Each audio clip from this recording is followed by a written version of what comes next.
Hello guys, good evening. Yan, naglilinis pala ako ngayon kasi wala dito yung amo ko, lumabas sila. Super hirap ng day ko today guys kasi nga hindi natutulog yung batang, hirap patulogin tapos pagod na pagod ako.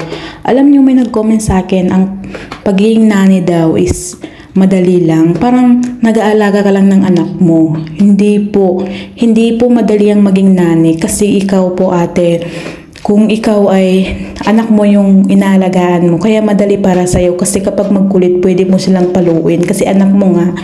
Pero kapag ganito sa amin nani, yung nagatrabaho lang, is hindi namin pwedeng galawin yung bata. Paabahin mo talaga yung pasensya mo, kaya hindi mo masabi na madali po ang maging nanay, maging ganito sa trabaho namin. Hindi mo masabi na madali po kasi ang hirap-hirap na maging nanay. Kasi nga hindi mo magalaw ang bata, hindi mo siya mapagsabihin, hindi mo siya masigawan kasi nga hindi mo anak yun. Yun ang pagkakaiba ng anak mo mismo at saka hindi mo anak trabaho ka lang sa kanila. So hindi po talaga madali, sabay-sabay pa umiiyak, sabay-sabay pa silang gustong maglaro kahit pagod na pagod ka na, kaya hindi po talaga madali ang maging nanay po.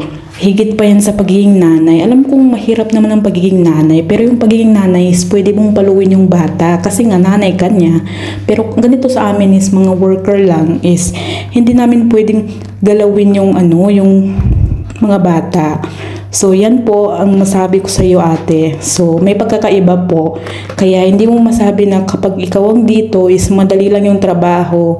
Tapos mataas pa daw yung sweldo ganyan. Hindi po madali kahit gaano kataas ang sweldo niyan. Naku, ang hirap-hirap po. Sino po bang makarelate siya ng trabaho ganito sa akin? Ang hirap-hirap po talaga ipabalance yung mga bata. Kasi nga minsan pati yung mga magulang makulit din, di ba?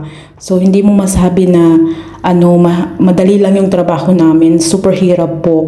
Lahat naman ng trabaho is mahirap, pero yung sa amin talaga grabe kapag ayaw matulog tapos ikaw pagod na pagod ka na wala kang magawa kung hindi makipaglaro sa kanila. So yun lang masabi ko sa iyo and maraming salamat po.